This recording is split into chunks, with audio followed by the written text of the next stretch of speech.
Guarantee ಯೋಜನೆಗಳನ್ನ ಕೊಟ್ಟ ಸರ್ಕಾರ ಬಸ್ ಪ್ರಯಾಣ ದರವನ್ನ ಏರಿಕೆ ಮಾಡಿ ಶಾಕ್ ಕೊಡ್ತು. ಈಗ ನಮ್ಮ ಮೆಟ್ರೋದವರು ಜಲಮಂಡಳಿಯವರು ಕೂಡ ಬೆಲೆ ಏರಿಸಿ ಅಂತಿದ್ದಾರೆ. ಸರ್ಕಾರದ ಬೆಲೆ ಏರಿಕೆ ವಿರುದ್ಧ ಜನ ಸಿಟ್ಟಿಗೆದ್ದಿದ್ದಾರೆ. ಇನ್ನೊಂದು ಕಡೆ ಪ್ರತಿಭಟನೆಗೆ ಇಳಿದ ವಿಪಕ್ಷ ನಾಯಕ ಆರ್ ಅಶೋಕ್ ಸರ್ಕಾರದ ಜೊತೆ ಪೊಲೀಸರ ಮೇಲೂ ಕೂಡ ಕೆಂಡಾಮಂಡಲವಾದರು. 4 ಸಾರಿಗೆ ಸಂಸ್ಥೆಗಳ ನಿಗಮಗಳ ಪ್ರಯಾಣದ ದರಗಳನ್ನು %15 ಹೆಚ್ಚಳ ಮಾಡೋದಕ್ಕೆ ಆಡಳಿತಾತ್ಮಕ ಅನುಮೋದನೆಯನ್ನು ಸಚಿವ ಸಂಪುಟ ನೀಡಿದೆ. ಸರ್ಕಾರ ಮೋಸ ಮಾಡ್ದಂಗಲ್ವಾ ಗಂಡ ಹೆಂಡತಿಗೆನೆ.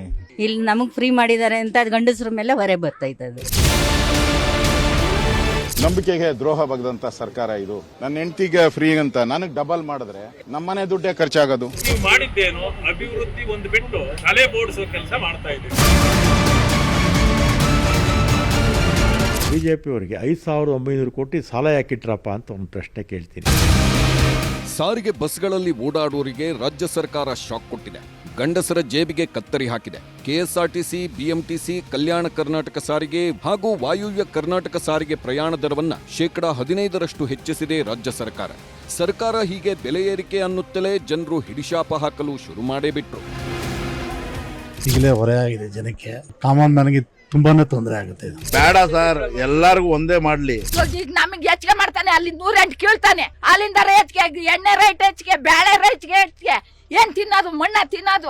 ಸರ್ಕಾರ ಈ ತರ ಜನಸಾಮಾನ್ಯರ ಇದ್ರ ಮೇಲೆ ಮಾಡೋದು ನಾವು ತೀವ್ರ ಖಂಡಿಸ್ತೀವಿ. ದುಡಿದು ಕಡಿಮೆ ಐತಿ, ಖರ್ಚು ಹೆಚ್ಚಿಗೆ ಆಕೈತಿ. ಎಲ್ಲಿಂದ ನಾವು ಜನರು ಹೀಗೆ ಶಾಪ ಹಾಕುವಾಗಲೇ ಬಸ್ ಪ್ರಯಾಣ ದರ ಏರಿಕೆ ವಿರೋಧಿಸಿ ಬೀದಿಗಿಳಿದಿತ್ತು ಬಿಜೆಪಿ. ಮೆಜೆಸ್ಟಿಕ್ ಬಸ್ ನಿಲ್ದಾಣಕ್ಕೆ ದಾಂಗುಡಿ ಇಟ್ಟ ಮಾಜಿ ಸಾರಿಗೆ ಸಚಿವ, ಹಾಲಿ ಪ್ರತಿಪಕ್ಷ ನಾಯಕ ಆರ್ ಅಶೋಕ್ ನೇತೃತ್ವದ ಬಿಜೆಪಿ ಟೀಮ್ ಪ್ರತಿಭಟಿಸಿತು. ಬಸ್ನಲ್ಲಿ ಕೂತಿದ್ದ ಪ್ರಯಾಣಿಕರಿಗೆ ಗುಲಾಬಿ ಹೂ ನೀಡುವ ಮೂಲಕ ಸರ್ಕಾರದ ವಿರುದ್ಧ ಆಕ್ರೋಶ ಹೊರಹಾಕಿತ್ತು. ನಂಬಿಕೆಗೆ ದ್ರೋಹ ಬಗೆದಂತ ಸರ್ಕಾರ ಇದು. ಅಭಿವೃದ್ಧಿ ಒಂದು ಬಿಟ್ಟು ತಲೆ ಬೋಡಿಸೋ ಕೆಲಸ ಮಾಡ್ತಾ ಇದ್ದೀವಿ. ಪ್ರತಿಭಟನೆ ಮಾಡಿದ ಬಿಜೆಪಿ ನಾಯಕರ ಆರೋಪಗಳು ಹಲವು. ಜನಸಾಮಾನ್ಯರಿಗೆ ಗಾಯದ ಮೇಲೆ ಬರೆ ಎಳೆಯುತ್ತಿರೋ ಸರ್ಕಾರ ಗ್ಯಾರಂಟಿಗಳಿಗೆ ಹಣ ಹೊಂದಿಸಲು ಹರಸಾಹಸ ಪಡುತ್ತಿದೆ. ಸರ್ಕಾರ ದಿವಾಳಿಯಾಗಿದ್ದು ಆಸ್ತಿಗಳ ಅಡ ಇಟ್ಟು ಸಾಲ ಪಡೆಯೋ ಸಾಹಸಕ್ಕೆ ಕೈ ಹಾಕಿದೆ. ಜನರಿಗೆ ಮರೀಚಿಕೆಯಾಗಿವೆ ಮೂಲಸೌಕರ್ಯಗಳು. ಕ್ಷೇತ್ರಗಳ ಅಭಿವೃದ್ಧಿಗೂ ಇಲ್ಲ ಅನುದಾನ ಅಂತ ಶಾಸಕರು ಪರದಾಡುತ್ತಿದ್ದಾರೆ. ಅನುದಾನಕ್ಕಾಗಿ ಶಾಸಕರು ಬೇಡುವ ಸ್ಥಿತಿ ಬಂದೊದಗಿದೆ ಎಂಬುದು ಬಿಜೆಪಿ ಆರೋಪ. ಹೆಂಡತಿಗೆ ಫ್ರೀ ಕೊಟ್ಟು ನನಗೆ ಡಬಲ್ ಮಾಡಿದ್ರೆ ಸೇಮ್ ಚಾರ್ಜ್. ಏನ್ ನಮ್ಮ ಬೆನಿಫಿಟ್ ಏನ್ ಬಂತು ನನ್ನ ಕುಟುಂಬಕ್ಕೆ? ಅಬ್ಕಾರಿ ಜಾಸ್ತಿ ಮಾಡಿದ್ದೀರಾ, ಎಲ್ಲದರಲ್ಲೂ ಜಾಸ್ತಿ ಮಾಡಿ ಲೂಟಿ ಹೊಡೆಯುವಂತ ಕೆಲಸವನ್ನ ಈ ಸರ್ಕಾರ ಮಾಡ್ತಾ ಇದೆ.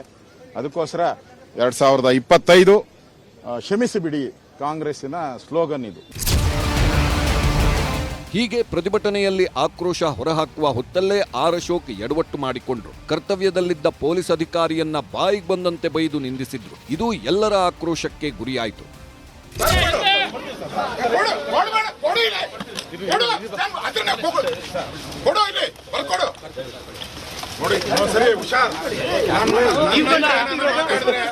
ನೀನು ದೌರ್ಜನ್ಯ ಮಾಡಿದ್ರೆ ಪೊಲೀಸ್ ದೌರ್ಜನ್ಯ ಮಾಡಿ ನನ್ನ ತಳ್ಳೋದು ಮಾಡೋದು ಮಾಡಿದ್ರೆ ಹುಷಾರ್. ನೀನ್ ಮಾಡ್ತಾ ಇದ್ದೆ ಅದೇ ಕೆಲಸ. ಬರ್ಕೊಡು ರೈಟಿಂಗ್ ಅಲ್ಲಿ ಕೊಡಪ್ಪ, ಕೊಡು. ಏನ್ ಮಾಡ್ತಾ ಇದ್ದೆ? ಬರೀ ಕೂತ್ಕೋ. ಬರ್ಕೊಡು.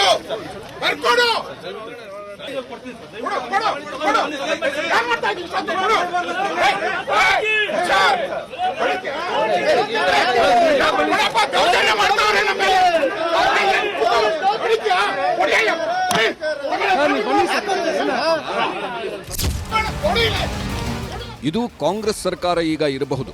ಮುಂದೆ ನಮ್ಮ ಸರ್ಕಾರ ಬರುತ್ತೆ, ನಿಮ್ಮೆಲ್ಲರ ಹೆಸರು ಬರೆದಿಟ್ಟುಕೊಂಡು ಕ್ರಮ ಕೈಗೊಳ್ಳುತ್ತೇವೆ ಎಂದು ಧಮಕಿ ಹಾಕಿದ್ರು ಆರ್ ಅಶೋಕ್.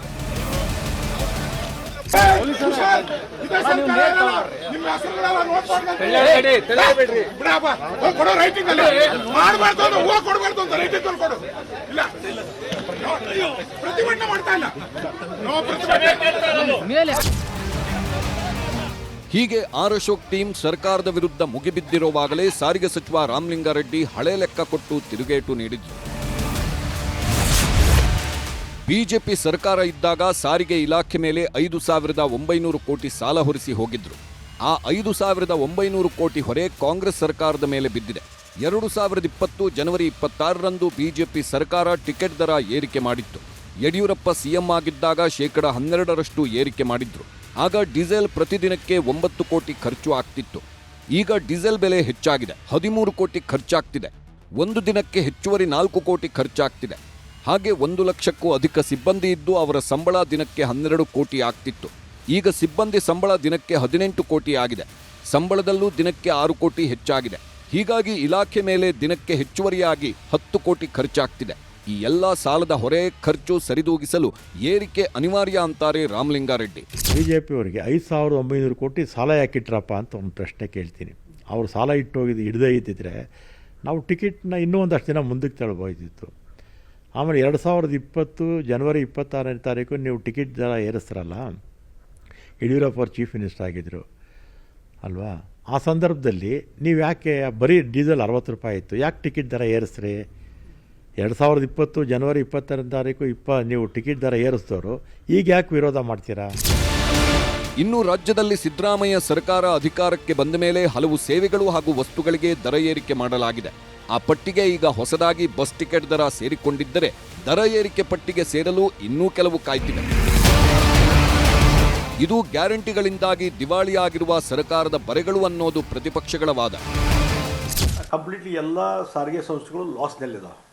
ಯಾಕಂದರೆ ಸರ್ಕಾರದ ದುರಾಡಳಿತ ಮತ್ತು ಅದನ್ನು ಸರಿಯಾಗಿ ಆಡಳಿತ ನಿರ್ವಹಣೆ ಮಾಡದೇ ಇದ್ದುದರಿಂದ ಇವತ್ತು ಈ ವ್ಯವಸ್ಥೆ ಬರುತ್ತೆ.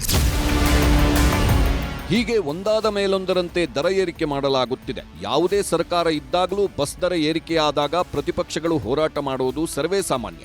ಆದರೆ ಆಡಳಿತಕ್ಕೆ ಬಂದಾಗ ಮಾತ್ರ ಸುಧಾರಣೆ, ಅಭಿವೃದ್ಧಿ ಹೆಸರಿನಲ್ಲಿ ದರ ಏರಿಕೆ ಮಾಡ್ತಾನೆ ಬರುತ್ತಾರೆ. ಈ ದರ ಏರಿಕೆ ಮಾಡಿರುವ ಸರ್ಕಾರ ಅದಕ್ಕೆ ಪೂರಕವಾಗಿ ಬಸ್ಗಳ ಸೇವೆಯಲ್ಲಿ ಗುಣಮಟ್ಟ ಖಾತ್ರಿಪಡಿಸಬೇಕಿದೆ. Bureau report, news 18.